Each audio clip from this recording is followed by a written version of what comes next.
Welcome to the Women's Sanctuary, the podcast about tending the soul of women, sisterhood, and the rise of the sacred feminine. I'm your host, Arlia Hoffman.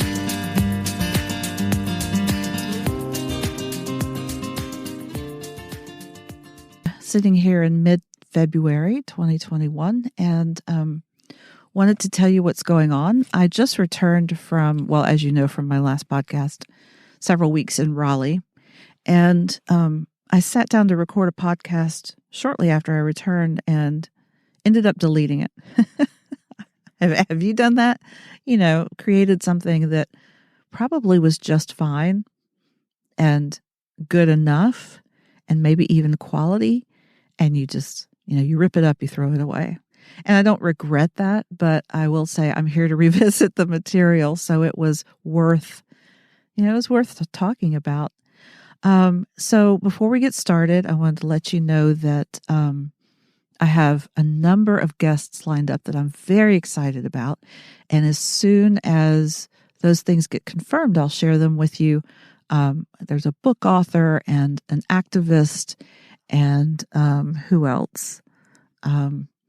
Some other women I'm so excited to share the microphone with because of what they're doing in the world and the good work they're doing. They have been mentors and inspirations to me, and I know you're going to love their stories. So stay tuned for the shows coming up and what we might be covering. And now I want to turn to this very large topic today. And that is the move of us collectively as humanity, as a species, globally, from into the Age of Aquarius. And, what does that even mean? Isn't that a song from the 60s? Like, it's hard to wrap your head around, but that's the thing. You're not going to use your head. A lot of this can be intellectual, but ultimately, this type of movement globally and collectively is an energetic and soul-centered, heart-centered process. So if you have at all curious or have been tuned into astrology and some of the channels, meaning the people who channel material from divine or extraterrestrial sources, non-physical sources, we'll say that. If you've been tuned into any of those, you know that this is a big topic of exploration and discussion. And I feel compelled to bring it today because it impacts me.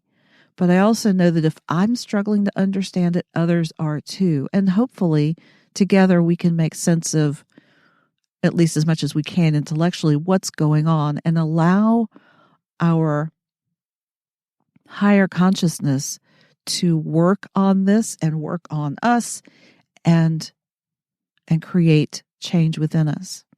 And here's why I'm doing this. I've heard from these sources, and I have come to believe, and I know in my heart, that everything we do matters.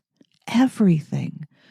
Your perspectives, your attitudes, your behaviors, your connection to the outside world, the 3D world, your inner world, all the ways that you connect and perceive reality and process reality informs the way we evolve. We are all co-creators of this reality.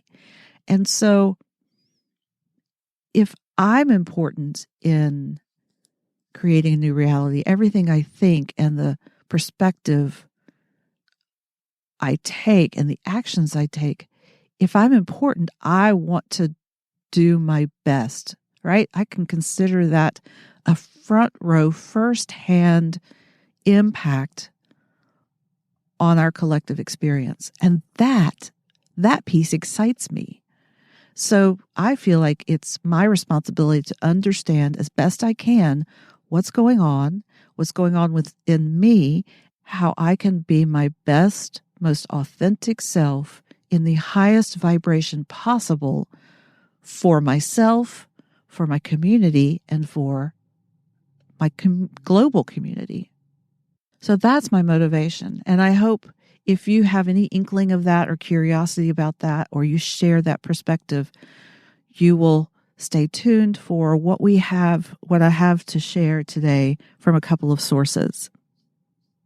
Okay, so let's dive into my first source, which was the first piece of podcast I recorded a couple of weeks ago, which is gone. Bye-bye. But here we are, and we're going to cover it now.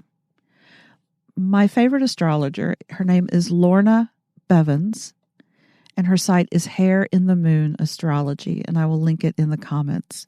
You can find her on Facebook. She also has a website where she does weekly forecasts.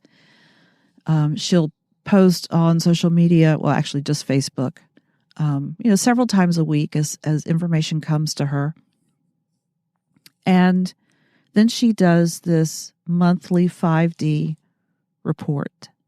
And I would highly recommend you subscribing.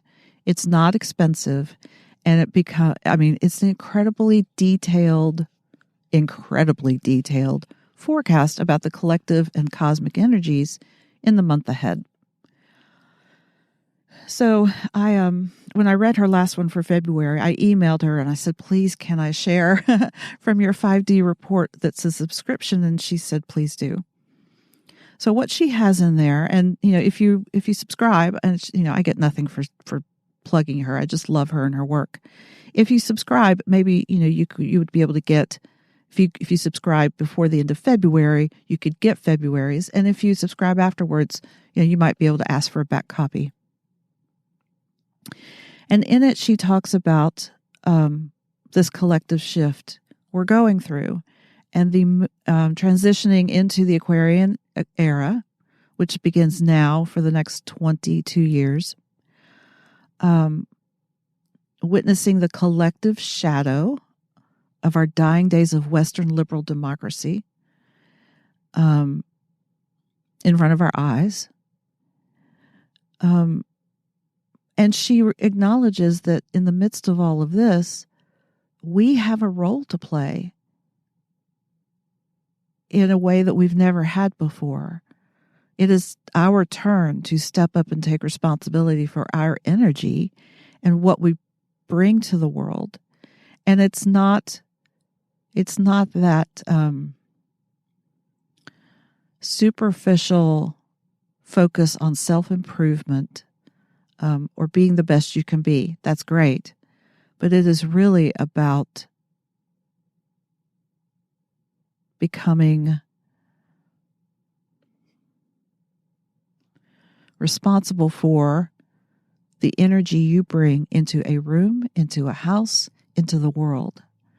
Acknowledging you are a creator of your own reality, and that because we are divine humans, everything we do is important.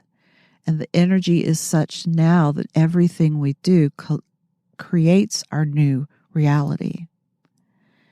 And rather than scaring me, that both humbles me and excites me.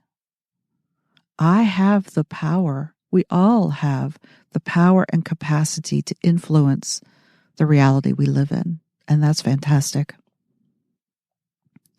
So she talks about the shift from being a 3D reactor to a 4D witness to a 5D generator, from being at effect to being at cause. And she creates this chart. From 3D is an ecosystem. I absolutely know that we are transitioning from individualism, which was very important and necessary for its time, and is a necessary step in one's personal evolution.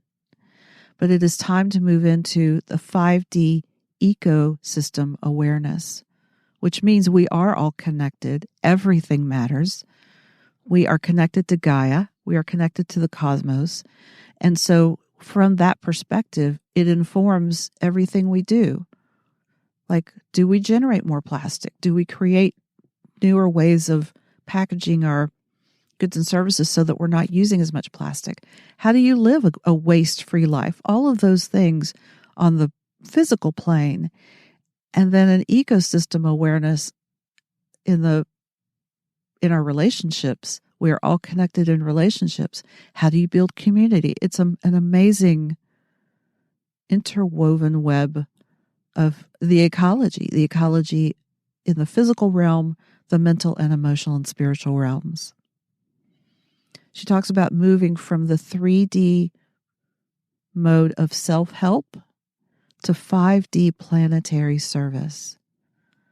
Once you recognize you are a divine human and can create your own reality, what do you do with that power? Can you move into a place of planetary service with all the gifts you've been given? And let me stop here and say, I use Lorna's work as a spiritual tool because often she puts questions in here that I use for reflection.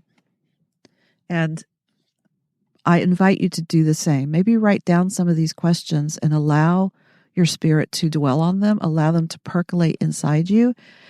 It doesn't require a great deal of intellectual effort. Just allow it to roll around in your inner being and clarity will come. I will say that I've had an incredible amount of synchronicity, which is one of the reasons I'm bringing this material to you. It would be much easier for me to talk about the latest book I read or actually easier for me to interview someone. But I've had so much synchronicity around this material that I feel like I have no choice. I am always a choice, but I'm compelled to bring it to you because of its impact on me. So, from the 3D self-help to 5D planetary service, that's where we're headed. From 3D trying to awaken others to 5D being, modeling, linking, and acting. Can you feel the difference? In the polarities that we are experiencing now, some of the most violence and negativity has come from, well, first of all, us judging each other for your perspective, but also trying. That word is just filled with fear. I must change you because you must believe like me, or otherwise something bad will happen. Trying is this fear-based effort that isn't actually doing, because you can't actually awaken others. There's no way. You can do what you can do. So moving from that egocentric place of, I will awaken you, I will tell you everything you're doing wrong and show you how to do it right. Yeah, I mean, that doesn't work anymore. If you'll recall my conversation with Katie Elberfeld, which I'm going to reference again because of the synchronicity. We talked about the dying institution of the church, and she believes it's already dead and needs to be reimagined into something more egalitarian, more open, and from my perspective, less religious and more spiritual. But I think of this because the church is so, well, I'm going to say hell-bent. Isn't that funny? The church is hell-bent on awakening others and recruiting others into one belief system. And we are moving away from that. So we're moving into us being and modeling who we are. That's going to have the most impact. We link together with people who are like us, and we link together with people who are different from us because there might be a shared value or, definitely shared values among multiple belief systems. And then we act on those values for and with each other. From 3D hierarchy and tradition to 5D fluid tribes. Well, there you go. The hierarchy and tradition, I love tradition. I think it has a lot of beauty in it, but it can be stifling and put us in boxes, and the hierarchy certainly puts us in boxes. And we are moving towards this sense of community where it is a fluid community, because we love to be with people who are like us, and as we change, who we connect with and resonate with changes. But the beauty of that is that everybody respects and honors each other's perspective, and there's enough respect and grace that people move fluidly from one connection to another, to a community. And those communities who choose to be, let's say, settled and grounded and established do so, and those who don't. It is that type of freedom to be as established or fluid as you choose. That's how I interpret this. From a 3D compass to a 5D culture. I interpret this to mean from presenting a compass in our own lives or publicly or to others. This is the way. This is the right way. We are moving into a culture of, again, fluidity.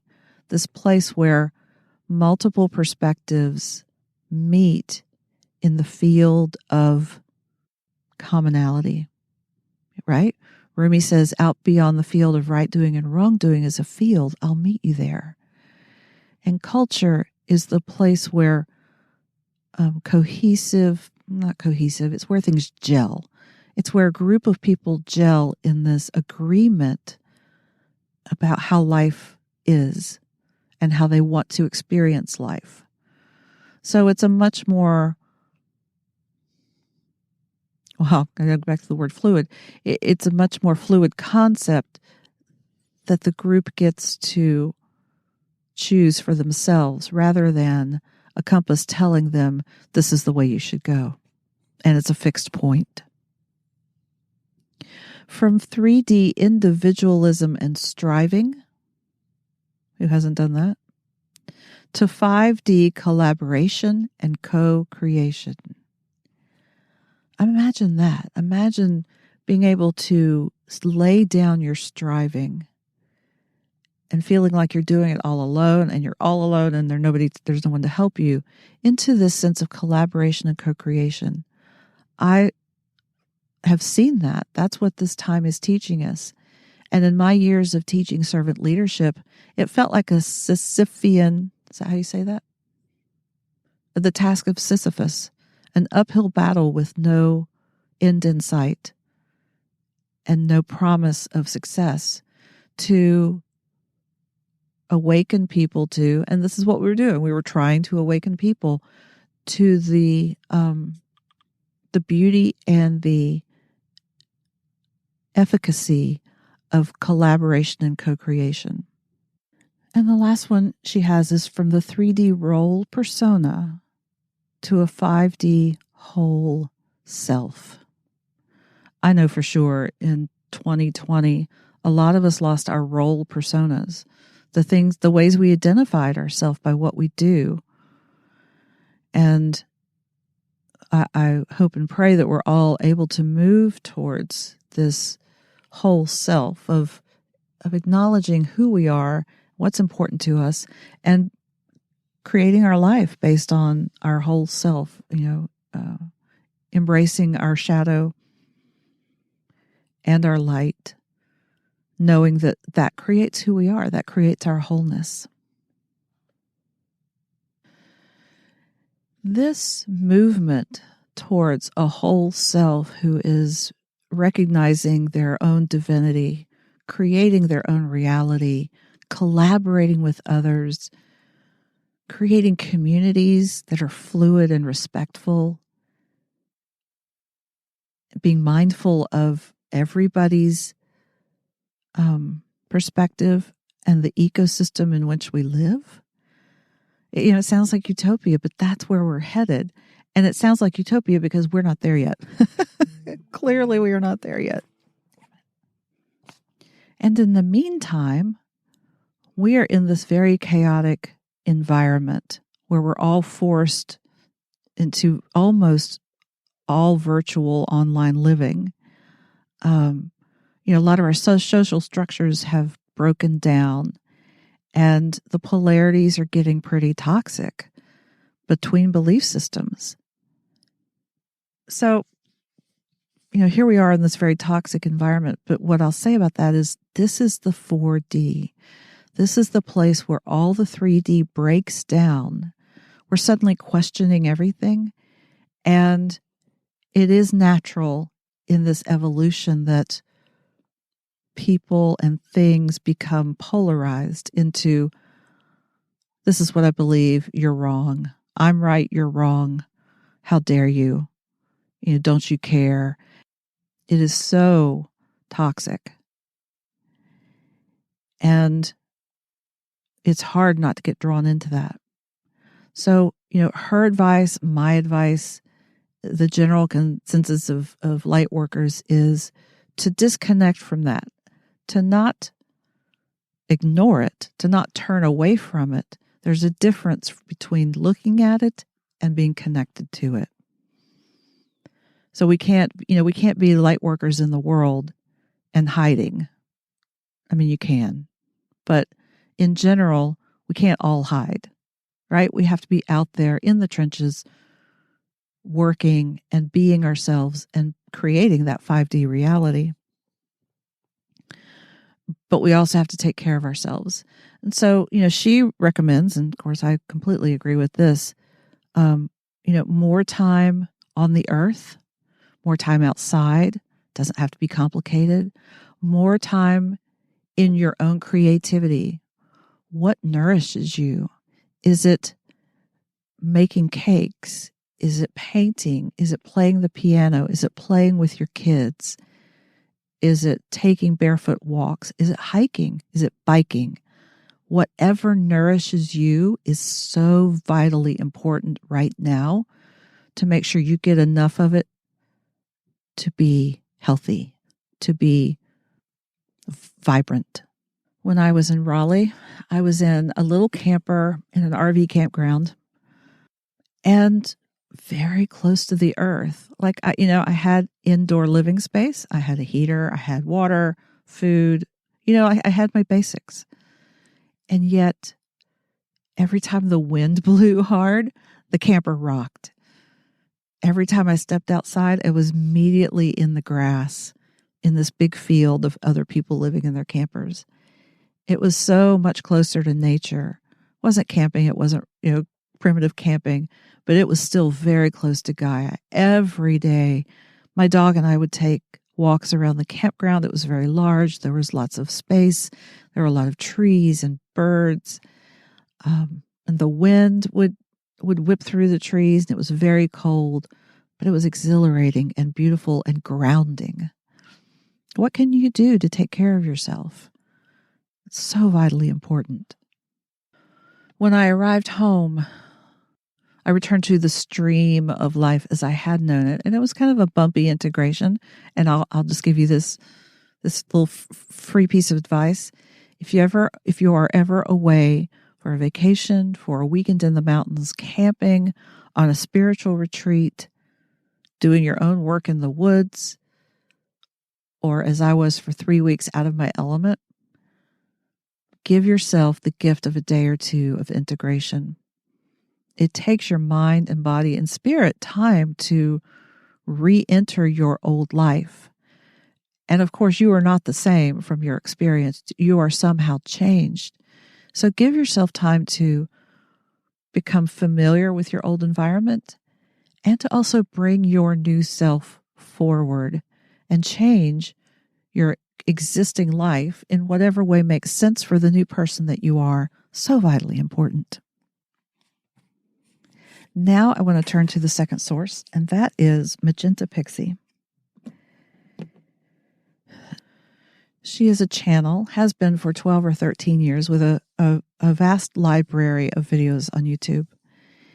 And as things change currently, her guides are telling her that some of the old material is relevant to today. So I really invite you to check her out. I'll link her in the comments or in the show notes. I encourage you to check out her work. And her latest video is the golden consciousness of New Earth. And her guides talk a lot about New Earth and how we're moving into it. And it so resonated with me as I was listening to it. It describes so well this energy that we are moving towards of a golden consciousness. It is that state of being where you are completely aligned with yourself. You are in your higher consciousness. You are so aligned. You are in your wholeness, in your individuality, and feeling and recognizing your connection to all that is. And from that space, your perspective shifts on what's going on in the 3D. And that's the space which allows you to understand and integrate and not get swept up in the events that are going on around you that are maybe chaotic. What caught my eye, she also mentioned Christ consciousness, the feminine aspect of Christ, which is part of this golden consciousness, which Katie Elberfeld and I talked about. And I have always been drawn to this. It's called, the Gnostics call it the Christus Sophia. The wisdom in Christ consciousness is considered feminine. And it only makes sense to me that the Christed one, this energy of Christ, is fully feminine and fully masculine. Because as Katie and I talked about, you can't even ever put limiting human attributes on the divine. And so from what I understand, this golden consciousness is being able to be, however you do it, aligned and connected to that eternal part of you and being able to operate from that space. And when you do that, you have the ability to operate in the 5D. Now, that's not 24/7, right? We have bills to pay. We have diapers to change. We have toilets to clean. We have jobs to go to or not go to, jobs to do online. And they can all be infused with this golden consciousness. And it's a practice to inhabit that space and remain in that space no matter what's going on. But that's the key to navigating all the polarity we are currently experiencing. In this video, they talk about the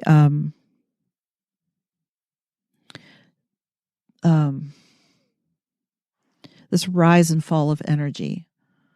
So where you may be excited and encouraged and hopeful, and then suddenly you're frustrated and impatient and bored, and you may waffle back and forth, and that's exhausting. But they talk about riding the wave, this wave, and here again is another synchronicity. I once had a psychic tell me that I should ride the waves. So it is about not getting pulled under in the undertow, but riding those waves with your golden consciousness. That is the key to navigating all of this. You are the integrated divine human. So you are both always human and always divine. And if you can, in your consciousness, stay connected to the divine, that allows you to ride the waves of the human experience. Also, Magenta talks a lot about the service to self factions and the service to other factions. And we are seeing those polarities playing out in our society, whether you believe it or not is kind of irrelevant, whether you believe it in that paradigm. But those of us who are light workers, energy workers, healers, we are the service to others. Whatever forces are at play in our society, in our world, have created a structure that is really false. It's an illusion. And it's hard for us to see all of it because we've been so inundated with it our entire lives. We know nothing else. But that's part of what we're seeing fall away, right? All the structures we thought were safe and secure and reliable, they're gone. And that's what's forced us into the 4D of questioning and searching, falling back into ourselves. And thus that leads us back to our spirit. And I have been saying this a long time, that it's not that you can only trust yourself, right? That's a distortion of it. But you can only trust yourself. You can only trust your own wisdom and your own divine higher guidance. And you trust the community you've built around you in this flow of collaboration together, honoring that everybody else is trusting their own wisdom. And yet you are all together in this. So how's that for circular logic? I mean, I think, I think 5D becomes circular because it's not linear.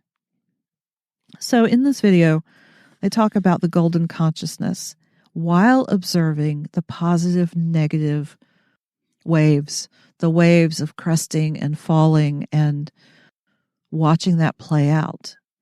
But then she, or the 9 who she channels, they said, we are participants in that. And of course we are. That's where we become the divine humans. That's where our divine human self steps up and says, wait a minute, I'm participating in this play out. I'm participating in the world, the way the world plays out in front of us, because I am a creator God human. And so how do I want to impact myself and the world? Well, I'm going to live in the highest vibration possible and in this golden consciousness and act from that place. And then you won't, it is a given, it is natural law that you will impact others from that state. And to me, that's terribly exciting. The energy you hold is so important. And the energy in 5D is this organic, natural law flow of honor and respect and love and community that's hard to see right now, but it's coming. So one of the essential pieces of this video is that they also say that this energy is very high from now, starting at Imbolc, which was the 4th of February, energetically, through the end of April. And they talk about exposure and disclosure and the dissolution of 3D. And they don't just mean conspiracy theories and UFOs, which, although they might, but they say it's on a metaphysical level, that when the 3D breaks down and moves towards this higher consciousness, it can't help but expose anything that is actually false. And so we might see something play out in our world, our news, our governments, our society, even more things that we thought were real or true and aren't. You and I, we all lived through this last year, right? The pandemic shook us all. We were afraid. We were confused. We were disoriented. And that may happen again. Well, certainly it will happen again as life evolves. That's part of life. So the question is, knowing that may happen again, not just what do you want to do about that, but who do you want to be when that happens? And that comes down to it. Knowing that you have access to your own inner spirit, your own inner wisdom, your own divine nature to infuse your consciousness, your mind, your behaviors, your actions, your heart, your creativity, your 3D life. Who do you want to be? Who do you want to bring to the table to assist our humanity in evolving? Because it's going to happen regardless. It is happening. That's one of the things they said in the 9 told Magenta in the video. You can't stop this timeline now.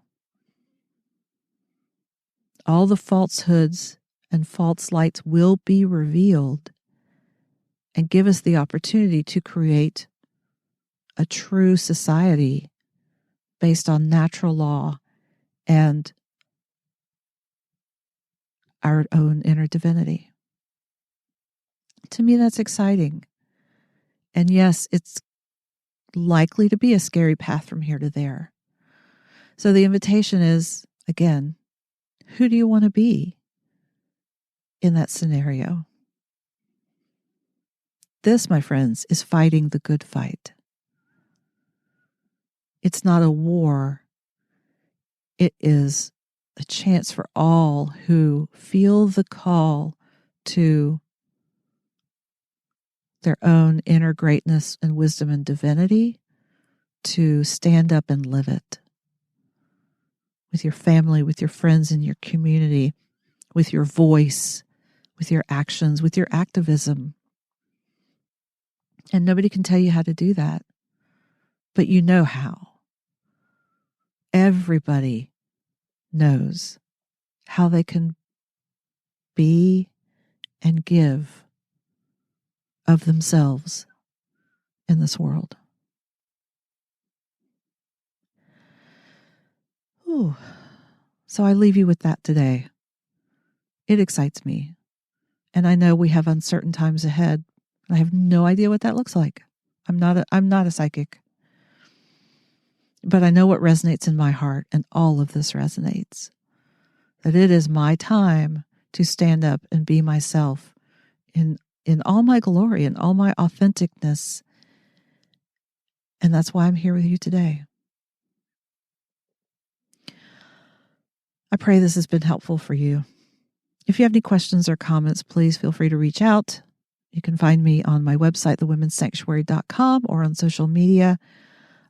Please feel free to like and subscribe and review the podcast. You can find it wherever you find podcasts. I'm so grateful for your presence. Thank you for being here with me today. And stay tuned for all the cool guests we have coming soon. Take care, and we'll see you next time here on the Women's Sanctuary.